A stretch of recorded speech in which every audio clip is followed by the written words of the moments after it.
예수 이름으로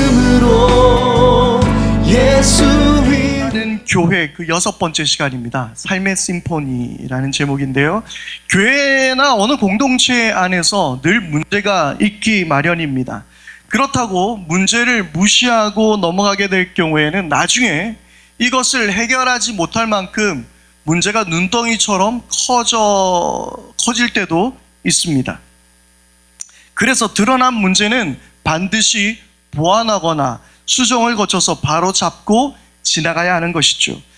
저희 교회 같은 이런 작은 개척 교회일수록 그것은 매우 중요합니다. 처음부터 기초를 잘 닦아놔야 건강한 교회로 성장할 수 있기 때문입니다. 좋은 게 좋은 거라는 생각으로 그냥 지나쳐 버리게 된다면, 이 문제를 애써 지나치려고만 한다면 나중에는 좋은 게 안 될 수 있습니다. 좋은 게 좋지 않은 경우가 많이 발생합니다. 그래서 그런 문제를 수습하고 보완하고 고쳐나가기 위해서는 많은 공동체에서는 토론이라는 과정을 반드시 거치게 됩니다. 각자의 생각을 들어보고 찬반의 과정을 거쳐서 답을 만들어가는 것이죠. 나라에서도 마찬가지입니다. 하나의 정책을 나라가 수립하고 만들어가기 위해서는 먼저 엄청난 토론을 하게 됩니다. 그리고 나서 국회와 같은 기관을 통해서 여러 찬반 의견을 듣고, 그리고 표결에 의해서 입법을 하거나 어떤 새로운 그 법들을 시행하게도, 정책들을 만들어가기도 합니다. 물론 그래도 문제는 늘 생기기 마련이죠. 하지만 이런 토론은 그런 문제를 최소화하기 위한 기초적인 방법입니다. 특히 교회 안에서의 문제도 마찬가지죠. 그리고 그 문제가 본질적인 것이라면, 교회 본질적인 문제라면 반드시 그 문제는 짚고 넘어가야만 하는 것입니다. 예를 들어서 오늘 점심 식사의 메뉴를 뭘 할 것인가, 악기를 어떻게 구성할 것인가, 피아노를 여기 옮길까 저기 옮길까, 이런 문제라면 그냥 좋은 게 좋은 거라고 넘어가도 상관이 없을 수 있지만, 그러나 본질적인 문제라면 반드시 이것은 토론을 거치거나 여러 가지 그 수단을 통해서 보완하고 고쳐나가고 우리는 중요한 사안으로 바라봐야 하는 것입니다. 바울과 바나바는 약 2년 동안의 시간에 걸쳐서 1차 전도 여행을 하고 안디옥 교회로 돌아왔습니다. 그리고 안디옥 교인들에게 자신들이 어떤 일들을 행하였는지 그 이야기들을 전해주기 시작했습니다. 사도행전 14장 27절 28절의 말씀은 그들이 이르러 교회를 모아 하나님의 행하신 모든 일들을 그들에게 이야기해 주었습니다. 그리고 이방인들에게 믿음의 문을 여신 것에 대해서 이야기하고 다들 기뻐하였습니다. 그리고 제자들과 함께 오래 있었다라는 말씀으로 14장은 마무리를 합니다. 여러분 한번 상상해 보십시오. 이 얼마나 가슴 벅찬 시간이었겠습니까? 바울은 복음을 전하다가 거의 죽을 뻔했습니다. 그리고 엄청난 험한 산줄령을 넘어서면서 그들은 복음을 전했습니다. 그리고 그 이야기와 더불어 하나님의 구원의 역사가 각 지역에서마다 일어났던 그런 놀라운 보고를 전해주었습니다. 모두가 가슴 벅찬 감사의 시간이 되었을 것입니다. 그리고 14장의 제일 마지막에 제자들과 그들은 오래 함께 있었다라는 말씀은 너무나도 따스하게 들립니다. 그러니까 그렇게 수고했던 바울과 바나바가 제자들과 함께, 그리고 그곳의 교인들과 함께 오래 머물러 있었다. 이 말씀을 생각하면서 군대에서 막 전역하고 나온 청년이 집에 들어가서 따뜻한 어머니의 밥상을 즐기는 그 장면을 떠올려 볼 수 있을 것 같습니다. 놀라운 하나님의 은혜 역사, 즉 예수 그리스도를 믿음으로 구원을 얻게 된 수많은 이방인들의 이야기는 안디옥 교회의 큰 열매이자, 그리고 그들의 이방인 교회가 바로 그 안디옥 교회가 틀리지 않았음을 잘 말해주는 그런 귀한 증거이기도 했던 것입니다. 우리가 잘 아는 대로 안디옥 교회는 어떤 교회였습니까? 그 자체가 이방인들에 의한 그리고 이방인을 위한 이방인의 교회가 바로 안디옥 교회였습니다. 사도행전 11장 19절에서 21절 말씀입니다. 그때 스데반의 일로 일어난 환란으로 말미암아 흩어진 자들이 베니게와 구브로와 안디옥까지 이르러 유대인에게만 말씀을 전하는데, 그 중에 구브로와 구레네 몇 사람이 안디옥에 이르러 헬라인에게도 말씀을 전하게 되었을 때에 그들이 주의 손이 그들과 함께 하심에 수많은 사람들이 믿고 주께 돌아오더라. 안디옥 교회는 바로 이방인들에게 복음을 전했을 때 그들이 예수를 믿고 돌아오게 되는 역사와 함께 생겨난 이방인 첫 교회였습니다. 바로 그런 교회 가운데 이 바울과 바나바의 1차 전도 여행에 대한 선교 보고는 그들의 가슴을 뛰게 했고 하나님의 놀라운 은혜를 찬양하게 했을 것입니다. 막 맨날 그 하나님의 은혜, 그 크신 하나님의 사랑 이런 거 찬양하고 은혜로다 맨날 이런 찬양만 하지 않았겠습니까? 막 하나님의 은혜 이러면서 무조건 무슨 일이든 간에 하나님의 그 놀라운 은혜를 찬양하며 그것을 기리며 기쁜 시간들을 보내고 있었습니다. 그런데 이런 교회 어느 날 유대에서 어떤 사람들이 안디옥 교회를 방문했습니다. 그리고 그들은 예수를 믿은 이방인들을 향해서 모세의 법대로 할례를 받아야 하며 그렇지 않으면 구원을 받을 수 없다라고 말을 전했습니다. 아마도 이 유대인들은 예수를 믿기로 작정한 유대교 그리스도인이었을 것 같습니다. 그러니까 유대인 그리스도인이었습니다. 그러나 그들이 가지고 있던 이 모세의 율법을 이방인들도 당연히 따라야 한다라고 생각했던 것이죠. 할례는 하나님께서 이스라엘 백성 유대인들에게 주신 언약의 율법입니다.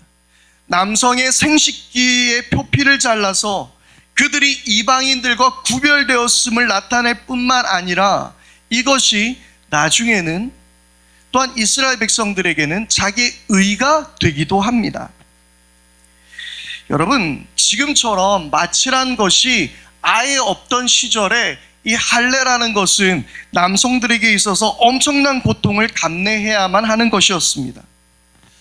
아마존에 사테르 마위라는 부족이 있는데요. 이 부족은 성인이 되기 위해서 반드시 거쳐야 하는 게 있었어요. 혹시 여러분 총알개미라는 걸 아십니까? 블랙 앤트, 총알개미. 이 총알개미는 말벌을 제치고 곤충 중에서 가장 큰 고통을 안겨다 주는 독침으로 유명한 개미예요. 그런데 이 사테르 마위라는 부족은 성인이 되기 위해서 이 총알개미에게 물리는 성인식을 반드시 치렀다고 합니다. 그런데 이것이 한 번만 물리는 것이 아니라 이 총알개미 장갑이라는 걸 만들어요. 그 안에 총알개미를 수백 마리를 집어넣습니다. 거기에다가 손을 집어넣어요. 손을 집어넣고 춤을 춥니다. 그러면 이제 총알개미들이 막 쪼아대겠죠. 이 고통을 감내해야만 하는 것이었습니다. 어떤 곤충학자는 이 총알개미의 고통을 발 뒤꿈치에 8cm의 녹슨 못이 박힌 채 불길 속을 걷는 것과 같은 고통이라고 이야기합니다. 그러니까 죽도록 아프다는 이야기예요. 이 총알개미의 독침을 맞는 게 바로 그 부족의 성인식이었던 거죠. 엄청난 고통이었을 것입니다. 그런데 이 고통을 이겨낸 자들은 어떤 마음이 생길까요? 엄청난 자의식이 생기는 거예요. 엄청난 자부심이 생기는 거예요. 이것도 안 하면 남자도 아니지. 물론 성인지 감수성이 좋은 말은 아닙니다만은 그런 생각을 그 부족 사람들은 하고 있었던 거예요. 그리고 그것을 이겨낸 자신은 매우 큰 자신감을 갖게 되고 이제 사람들이 모일 때마다 이런 이야기를 하겠죠. 야, 총알개미 그 물려봐. 야, 진짜 죽을 뻔했다. 뭐 이런 이야기 하지 않겠습니까? 예를 들어서 우리나라 같으면 우리나라 그 남자 성도들은 천국에 가서도 군대 이야기를 한다 그러죠. 예. 그런 것과 같은 거예요. 엄청난 자기 교만에 빠지게 되는 겁니다. 유대인들의 선민의식과 더불어서 이 할례라는 고통을 이겨내며 자신의 몸에 하나님의 백성이라는 표식을 지니고 사니까 이게 얼마나 큰 이 자부심이겠어요. 자의식이 얼마나 컸겠습니까? 그리고 자기 교만이 그 자리에 새기게 되는 것이죠. 이러한 것으로 가득한 유대인들이 예수를 믿게 되었고, 이들이 이방인 교회 안디옥 교회에 들러서 그들은 바로 이 할례식을 당신들은 행해야 한다라고 강조하고 있었던 것입니다. 그런데 아마도 이 유대인들에게 있어서는 할례를 행하라고 요구하는 것이 두 가지 이유에서였을 것 같습니다. 첫 번째는 유대교회의 질서를 위해서 반드시 율법을 지켜야만 하는 것이니까. 그리고 또 한 가지는 정말 이방인들이 구원을 받아야 한다라고 생각했기 때문에, 그래서 이걸 안 받으면 구원을 받지 못할 거라고 그들은 생각했기 때문이었습니다. 여러분, 그렇게 따지면 사실 지금 안디옥 교회에 찾아온 유대인들은 그리 나쁜 사람들이라 말할 수는 없습니다. 교회가 때론 다툼이 있는 것도 교회에 대한 사랑과 애정이 있어서이겠지요. 교회에 관심이 없는 사람은 교회에 문제가 생겼을 때 아무런 반응을 보이지 않습니다. 아무런 말을 하지도 않습니다. 그런데 항상 소리를 내고 때로는 다투는 사람들, 목소리를 높이는 사람들을 가만히 들여다보면 다 교회에 대한 애정과 그 사랑이 있는 거예요. 교회를 위한 마음이 있는 것입니다. 그래서 교회에 말 많은 분들을 꼭 정죄해서는 안 되는 것은 그만큼 그분들은 교회를 향한 관심이 있다라는 표시기도 하기 때문입니다. 유대인들에게 있어서는 이전에도 이방인들이 유대교로 전향하는 경우들이 있었습니다. 그러나 그때도 반드시 그들은 할례를 행했던 것입니다. 그리고 이 유대교회의 질서를 위해서 이 안디옥 교회 이방인들도 반드시 할례를 받아야 한다라고 주장한 것이죠. 바로 그들의 의도는 바울과 바나바가 1차 전도 여행 때 그토록 시달림을 당하고 핍박을 받았던 그 악한 유대인들과는 입장은 좀 다르기도 합니다.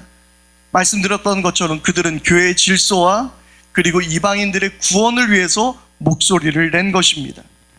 그러나 이 일로 바울과 바나바 그리고 그 유대인들은 격렬한 토론과 말다툼까지 하게 되었습니다.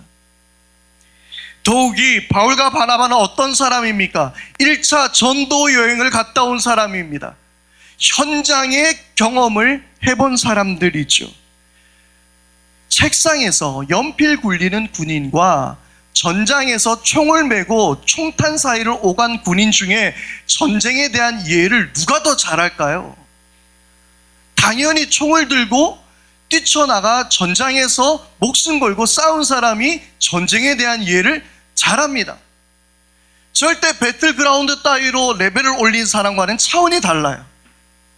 군대 갔다 온 아빠들을 무시하면 안 돼요. 배틀그라운드 못한다고. 총도 안 써봤으면서. 현장의 경험이에요. 우리나라에도 항상 어떤 정책이 만들어질 때 늘 오르내리는 말이 있죠. 탁상행정. 그러니까 현장은 모르고 책상 앞에 앉아가지고 연필만 굴리는 사람들이 뭘 알겠냐, 이런 반응을 많이 합니다. 그런데 바울과 바나바는 바로 현장 경험을 한 사람들이에요. 그런 유대인들을 향해서 그들이 직접 보고 배운 바가 있기 때문에, 경험한 바가 있기 때문에 가만히 침묵할 수는 없었습니다. 이 격렬한 토론 가운데서 우리가 반드시 기억해야 되는 것이 있습니다. 유대인들은 그들은 좋은 마음으로 왔을지 모르겠지만 그들에게 있어서 두 가지 실수를 하고 있었습니다. 첫 번째, 할례는 구원의 도구가 아니었던 것입니다. 이스라엘 백성들에게 할례는 구원의 표징이었지 구원의 도구는 아니었던 것이죠. 하나님의 은혜를 입은 그들에게 하나님께서 명령하셨던 표징이었을 뿐입니다. 할례라는 큰 고통을 감내해야 하는 그들의 의로운 행위로 왜곡되어서 이제 그들에게는 이것이 구원의 어떤 도구로서 전락해버린 것이죠. 그것이 그들이 잘못 이해하고 있는 할례였습니다. 그리고 또한 그들이 잘못 이해하는 게 있었습니다. 할례를 받아야 구원을 받게 될 것이라는 바로 이 말입니다. 무슨 말이냐면 구원은 장차 영원한 하나님 나라에 들어가게 되는 사건이기도 하지만 무엇보다 구원은 받게 될 것이 아니라 지금 받아 누리는 것인 줄 믿습니다. 구원은 지금 우리가 누리는 거예요. 우리가 살아가는 찬송에도 보면 할렐루야 찬양하세 내 모든 죄 사함 받고 주 예수와 동행하니 그 어디나 하늘나라. 할렐루야. 어디든지 하나님의 구원을 경험하고 그리고 그것을 노래하며 누리며 살아가는 것이 바로 구원인 것이죠. 결코 예수를 믿고 나중에 천국 가야지가 아니라 지금 이 땅 가운데서 하나님의 구원을 누려야 하는 것입니다. 로마서 15장 13절 말씀입니다. 소망의 하나님이 모든 기쁨과 평강을 믿음 안에서 너희에게 충만하게 하사 성령의 능력으로 소망이 넘치게 하시기를 원하노라. 할렐루야. 하나님께서 구원받은 백성들에게 기쁨과 평강이 넘치게 하시고 그리고 성령의 능력으로 소망이 넘치게 하시는 그 구원을, 현재성을 경험을 해야 한다는 것이죠. 그런데 지금 유대인들은 할례를 받아야 장차 구원을 얻게 될 것이라고 말하고 있는 거예요. 사랑하는 여러분, 구원은 지금 우리가 누리는 것입니다. 교회에 오셔서 예배당에 오셔서 성도들과 함께 예배하니 너무 좋지 않습니까? 아니에요? 저만 좋나요? 바로 이것이 하나님 나라라는 거예요. 이것이 구원의 기쁨이라는 거예요. 바울과 바나바는 안디옥 교회의 성도들이 그리고 전도 여행에서 만나 복음을 전하고 그 복음을 받아들인 성도들이 그 구원의 은혜를 받아 누리는 것을 직접 눈으로 보고 목도한 사람들이었습니다. 그래서 이 유대인들 앞에서 격렬한 토론과 논쟁을 겪게 된 것입니다. 그러나 이것은 단순히 다툼으로 끝낼 문제는 아니었습니다. 앞선 이야기처럼 이것은 교회의 본질적 문제이었기 때문에 좋은 게 좋은 거야 하고 넘길 수 있는 상황이 아니었던 것입니다. 언젠가는 치루어야만 하는 일이었습니다. 불편하지만 해야만 하는 일이었습니다. 우리가 지금 찾아가는 교회라는 주제로 계속해서 말씀을 이어오고 있는데 여러분, 우리가 찾아가는 교회가 되기 위해서는 그리고 누군가에게 복음을 전하기 위해서는 불편한 지점이 있습니다. 그것을 넘어서야만 우리는 복음을 증거할 수 있고 찾아가는 교회가 될 수 있는 것입니다. 예수를 믿기로 결단한 사람들에게도 마찬가지입니다. 야고보가 오늘 말씀 나중에 이야기하기도 하지만 분명히 예수를 믿기로 결단한 사람들도 자신의 불편한 지점을 넘어서야 하는 거예요. 그래야 더 좋은 신앙인이 될 수 있는 것입니다. 교회 공동체도 그러합니다. 불편하지만 반드시 딛고 넘어가야 건강한 교회로 성장할 수 있는 것입니다. 자, 이 문제를 해결하기 위해서, 불편한 이 상황을 해결하기 위해서 바울과 바나바는 이제 예루살렘 교회로 떠납니다.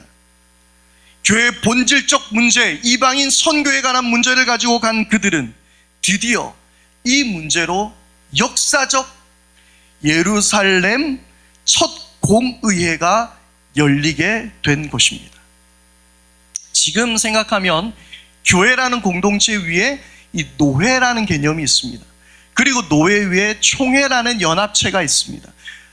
이 예루살렘 총회에는 아마 그런 식으로 우리가 좀 해석할 수 있을 것 같습니다. 그러니까 역사적 교회 첫 회의가 열리게 된 것이 바로 예루살렘 첫 공의회였습니다. 그래서 사도행전 15장 말씀은 바로 그것을 다루고 있습니다. 여러 변론이 오갔습니다. 예루살렘 교회의 수장격이었던 베드로가 한마디 합니다. 그 역시 현장 경험이 있었던 사람이었습니다. 앞선 사도행전 10장에는 이방인 고넬료에게 복음을 전하고 그에게 성령이 많은 것을 그는 직접 보았습니다. 바로 그런 베드로가 사람들 앞에서 발언을 했습니다. 10절 말씀에 보면 이 베드로가 좀 다혈질이라는 게 나와요. 너희도 제대로 매지 못했던 이 멍에를 이 사람들에게 지우려고 하느냐라고 이야기합니다. 지금 우리가 이 말을 들으니 아무런 반응이 없지만, 그러나 그 당시에 생각해 본다면 지금 유대인들 보고 그렇게 이야기하는, 야, 너네들이라고 율법 지켰냐? 너희들도 못 지키고 우리 조상들도 못 지켰어. 그걸 지금 이 사람들한테 지키라고 이야기하는 거야? 라고 말하면서 동시에 그 율법을 멍해라고 표현해요. 하나님의 율법을 멍해라고 표현한 겁니다. 그러니까 니네도 못 지켰던 이 짐 같은 율법, 이 멍해 율법을 저들에게도 지우려고 하느냐. 그러니까 베드로는 항상 직진만 하는 거예요. 여포예요, 여포. 그냥 직진이에요. 둘러서 말하는 스타일이 아닙니다. 딱 부러지게 이야기를 했습니다. 그리고 그 베드로가 이야기하자 사람들은 조금 잠잠해졌습니다.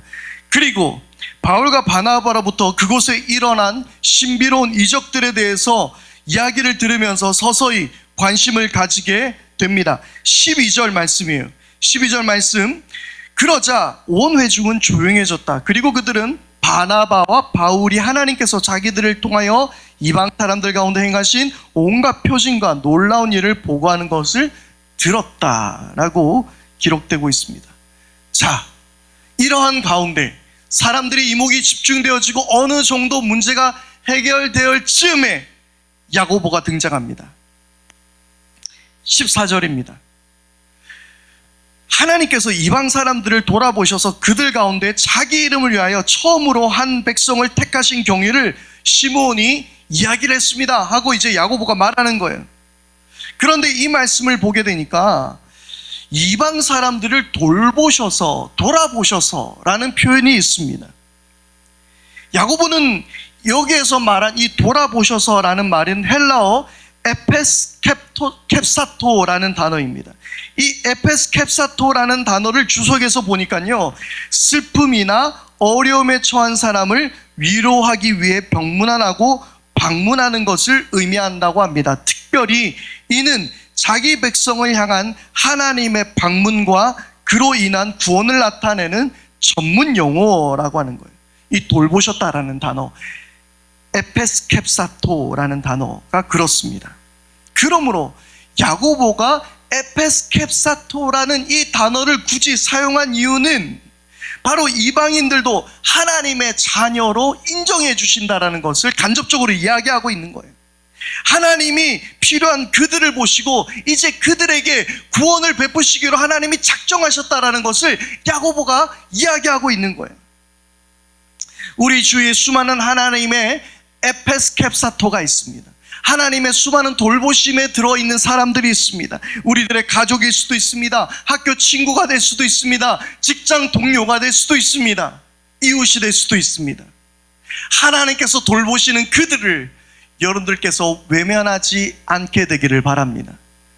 아직 예수를 믿지 않은 여러분들의 가족이 있다면, 예수를 믿지 않는 여러분들의 동료가 있다면 그들도 하나님의 돌보심 안에 있다는 것을 기억하며 그들에게 사랑을 나누어주고 그리스도의 복음을 증거할 수 있게 되기를 바랍니다. 바로 지금 바울과 바나바가 이방인들을 향해서 그러하였던 것처럼 말이죠. 찾아가는 교회는 하나님의 바로 에페스켑사토를 기억하여서 그들에게 하나님의 사랑을 전하는 것입니다. 현장의 이야기를 전해준 바울과 바나바, 그리고 베드로에 이어서 사도 야고보는 이제 이 모든 결론을 성경으로 답을 내립니다. 오늘 말씀해 보니까 15절 말씀입니다. 예언자들의 말도 이것과 일치합니다. 예언서에서 이렇게 기록되어 있습니다 라고 이야기하면서 지금 일어나는 일들에 관해서 성경이 뭐라고 이야기하는지에 대해서 말하고 있었던 것입니다. 여러분, 우리들의 모든 삶의 결론은 성경이 되어야 할 줄 믿습니다. 모든 갈등의 답은 성경 안에 있습니다. 여러분, 이 성경이라는 것은 그 말 그대로 Old Testament, New Testament, 신약과 구약 하나님의 약속이라는 거예요. 하나님의 약속의 말씀이라는 거예요. 하나님의 약속의 말씀이기 때문에 우리의 모든 갈등의 원인, 우리의 모든 삶의 문제, 그 모든 해답은 성경 안에 있을 수밖에 없는 것입니다. 그리고 야고보는 그 약속이 이제 그들을 통하여서 이루어졌다고 성경을 통해 전하고 있는 것입니다. 오늘 말씀 15절 말씀에 선지자들의 말씀이 이와 일치하도다. 이 모든 일들이 하나님께서 계획하시고 약속하신 말씀이고 그것이 이제 이루어졌다라고 야고보는 이야기하고 있는 거예요. 다시 한번 헬라어에 대한 이야기를 해드리겠습니다. 이 일치하다라는 말의 헬라어는 쉼포네오라는 단어인데요. 이 쉼포네오라는 단어의 쉬는 모두 함께 이런 의미가 있습니다. 그리고 포네오, 뒤에 있는 포네오라는 단어는 소리를 내다라는 단어예요. 그래서 쉼포네오라는 단어는 이 두 단어가 합쳐진 거예요. 함께 소리를 내다. 그래서 이것을 해석하면 일치하다라는 단어로 뜻으로 해석할 수가 있고, 또 한 가지는 화음을 내다라는 단어로 해석할 수 있습니다. 여러분, 하나님의 놀라운 역사가 지금 이들의 선교를 인하여서 아름다운 화음을 만들어내고 있는 것입니다. 마찬가지로 하나님의 놀라운 역사가 우리들의 보잘것없는 인생처럼 보이지만, 그러나 그 말씀이 우리의 삶 가운데 이루어지기 시작했을 때, 그 약속의 말씀이 내 삶 가운데 나타나지기 시작했을 때에 내 삶에는 하나님의 아름다운 화음이 울려 퍼지게 될 줄 믿습니다. 그래서 우리는 모든 삶의 결론은 성경이 되어야만 하는 것입니다. 그때 우리는 진정한 화음을 만들어낼 수 있는 것입니다. 우리는 이 땅의 삶과 하나님의 말씀 속에서 늘 괴리감이 있다라고 생각해요.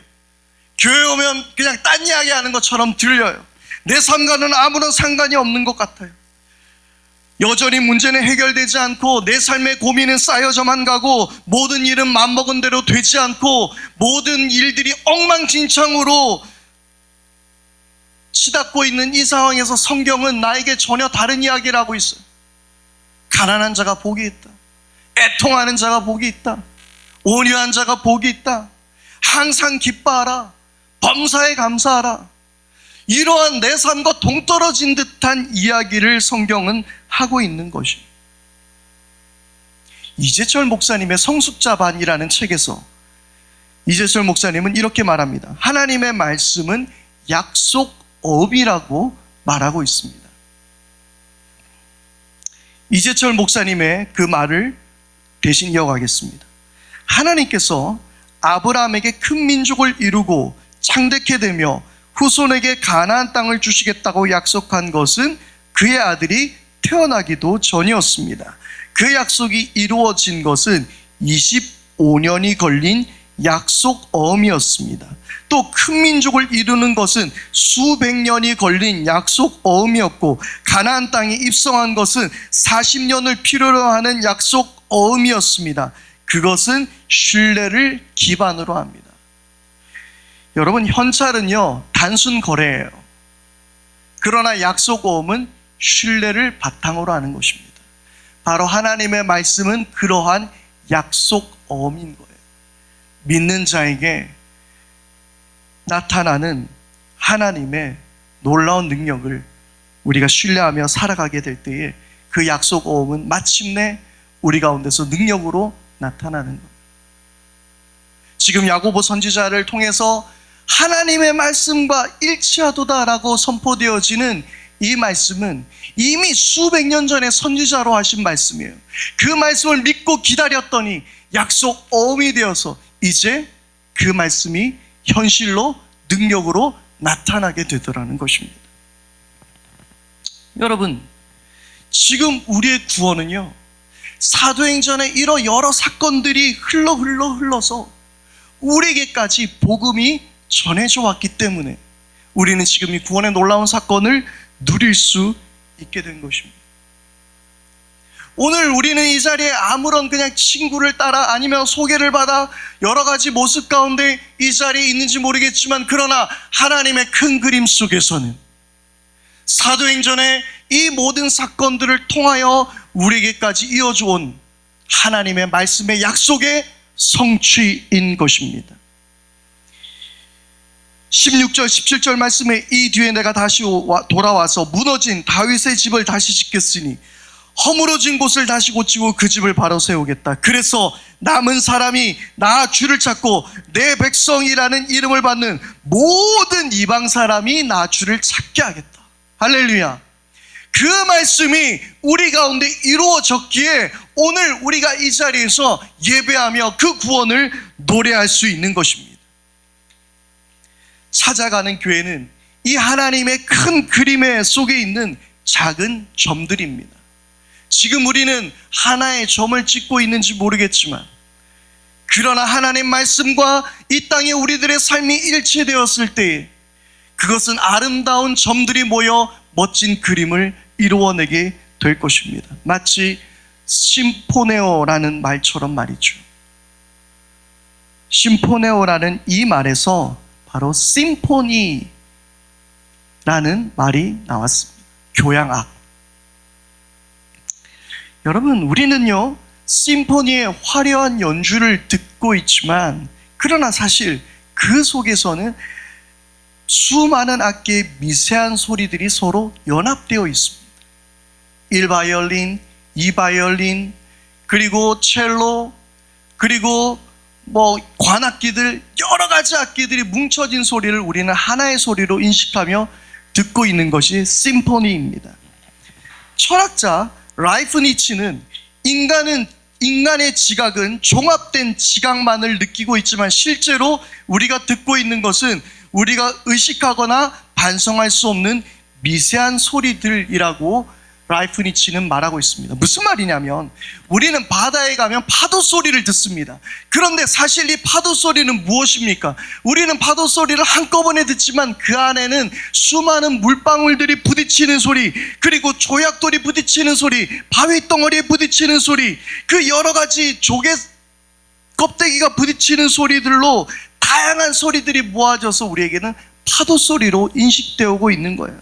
우리는 이 작은 소리들을 무의식으로 지각하면서 파도 소리라고 듣고 있는 것이에요.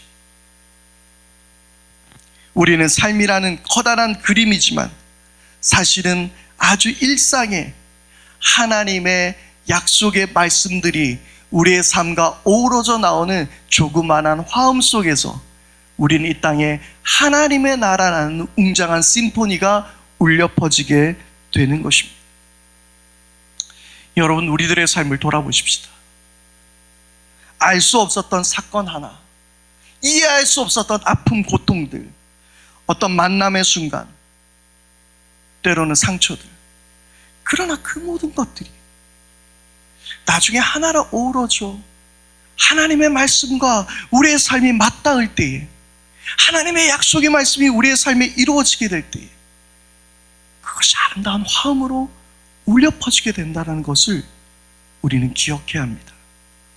그 모든 것들이 말씀을 온전히 믿고 신뢰할 때에, 약속의 말씀을 약속의 어음으로 붙들고 살아가게 될 때에 우리는 이 땅 가운데 그 모든 순간순간이 어우러져서 아름다운 심포니를 만들어낼 것입니다.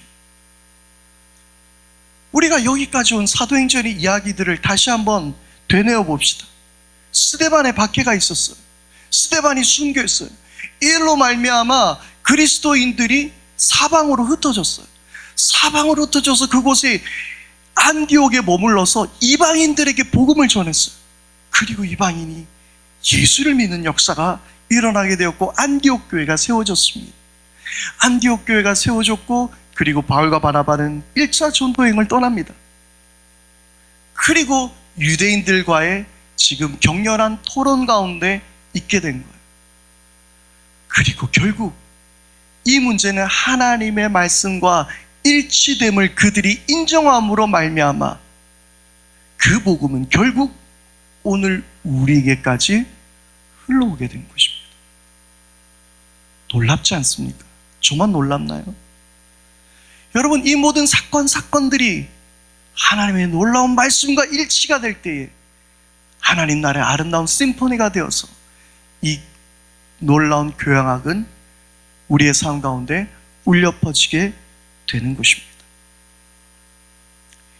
우리의 삶에 이해할 수 없는 아픔들, 때로는 반드시 짚고 넘어가야 하는 불편함들, 여러 가지 문제들이 우리의 삶에 있을 수 있어요. 그러나 기억하십시오. 우리의 약속의 어음 되신 하나님의 말씀을 믿고 있다면 그 말씀이 언젠가 우리의 일상에 일치되어 아름다운 하나님의 화성을 이루어내게 될 줄 믿습니다. 그것을 신뢰합시다. 헤브닝 교회도 지금 우리는 그런 작은 아픔들, 상처들, 때로는 여러 가지 감사한 일들이 어우러져 있어요.